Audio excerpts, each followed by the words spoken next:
जय हिंद बच्चों। तो ये क्वेश्चन करते हैं जो कि जेई में 2022 से। तो आप वीडियो को एंड तक देखें। तो मैं इसमें आपको एक जनरल फॉर्मूला दूंगा इस तरह के सवालों के लिए, बिकॉज ये क्वेश्चन मल्टीपल टाइम आ चुका है। अगर आप आर्काइव चेक करें तो सो इस फॉर्मूले को आप याद कर सकते हैं और सॉल्व कर सकते हैं। So I will generalise this formula और वीडियो पे कमेंट जरूर करें। The question is, system of two blocks of mass m equal to 2 kg and 8 kg is placed on a smooth table. ये स्मूथ टेबल है। The coefficient of friction between the blocks is 0.5. तो blocks के बीच में friction है।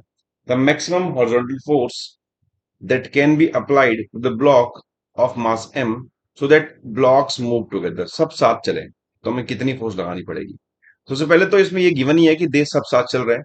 सो we can assume draw F B D of combined body. Combined body का draw कर लेते हैं बिकॉज ये सब साथ चल रहे हैं। तो कंबाइंड बॉडी का इसका मास 2 है, इसका मास 8 है। नेट मास देखें 10 kg का। या मास को मैं के टर्म में कर लेता हूँ। तो इस पे एक फोर्स लग रही है एफ। जो इनके बीच में फ्रिक्शन है भाई, ये तो स्मूथ ही है, ये तो गिवन है क्वेश्चन में। तो यहाँ फ्रिक्शन है ये वाला, ये काउंट नहीं होगा बिकॉज ये इंटरनल बन जाएगा। हमने कंबाइंड सिस्टम को ड्रॉ किया है। तो मैं इन जो यहाँ फोर्स लग रही है इनकी बात ही नहीं करनी, ये इंटरनल है सारा। तो एक्सटर्नल कुछ भी नहीं है इस पे सिवाय नॉर्मल और एक पूरे वेट के। और इनका कोई रोल नहीं है मोशन में, तो खाली एक फोर्स लग रही है इस पे एफ आगे की तरफ। तो this force will accelerate the system. तो I will write F is equal to m plus m into. अब बात करते हैं अपर ब्लॉक की। तो अपर ब्लॉक को अगर देखें, तो अगर इसको देखें ग्राउंड के फ्रेम से, जो ये आदमी देख रहा होगा, तो जब इसको आप खींचोगे आगे की तरफ, आगे फोर्स से, तो ये ब्लॉक कुछ पीछे की तरफ फिसलेगा इसके रिस्पेक्ट में। जब इसको आगे खींच लोगे तो पीछे की तरफ जाएगा। तो उस पे जो फ्रिक्शन है वो कुछ आगे एक्ट करने लग जाएगा ताकि पीछे वो स्लिप ना करे, है ना। कोई और फोर्स इस पे होगी नहीं, और इस पे एक फोर्स ये भी होगा, एक नॉर्मल होगा, एक mg होगा। n इक्वल टू mg होगा, स्मॉल mg। तो ये इसका एफबीडी होगा इस बंदे के हिसाब से। अब इसको देखिएगा कि ये साथ चल रहा है, इसके साथ जा रहा है, ऐसे आगे चल रहा है और कुछ देर बाद और आगे चला जाएगा बिकॉज दे रखा है मूविंग टुगेदर। दैट मीन्स कि इसको आगे ले आने वाली फोर्स खाली फ्रिक्शन ही हो सकती है जो इसको आगे ले आ रही है एक्चुअली। तो friction is accelerating this block.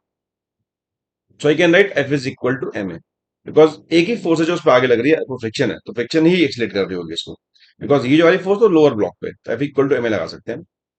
And F equal to a भी होता है म्यू इंटू एन।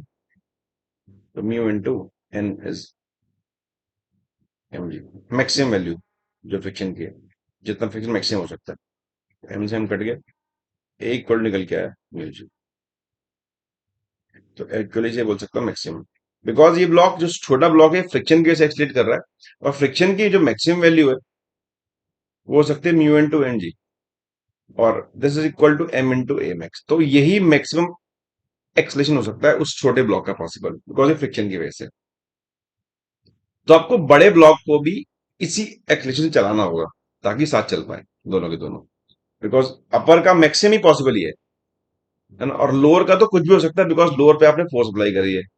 लेकिन आपको दोनों को साथ मूव करना है, तो आप इसी एक्सलेशन से लोअर ब्लॉक को भी चलाओगे ताकि साथ चले। तो we can put here m plus m into music. तो आप सारी वैल्यूज पुट कर सकते हैं और उसको हम एक तरीके से सॉल्व कर सकते हैं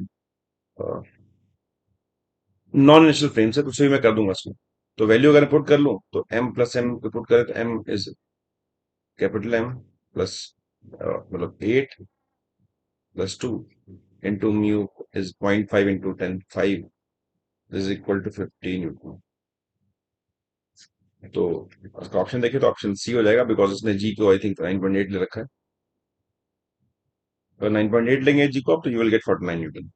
तो ऐसे इसको किया जा सकता है अगर मैं इसको इस फ्रेम से करूं, मतलब लोअर ब्लॉक के फ्रेम से। और आपने इसको एक्सलेट तो करा ही दिया। तो अगर मैं इस बंदे को दिखाऊं सब कुछ तमाशा जो इस फ्रेम पे है, तो ये एक नॉन इनर्शियल फ्रेम है बिकॉज ये एक्सलेट कर रहा है। ये जो जो नीचे वाला ब्लॉक है ये एक्सलेट कर रहा है। तो इस पे जो बंदा बैठा हुआ ये भी एक्सलेट कर रहा है, तो this is a non inertial frame. तो इससे अगर देखेंगे तो इस पे पीछे की तरफ एक शुरू लगेगी एम एन टू। और इधर लग रहा है आपके पास फ्रिक्शन यहाँ से, जो कि म्यू इंटू एम जी होगा। अब इसको दिख रहा होगा कि ये रुका हुआ है, बिकॉज दोनों सब साथ साथ चल रहे हैं।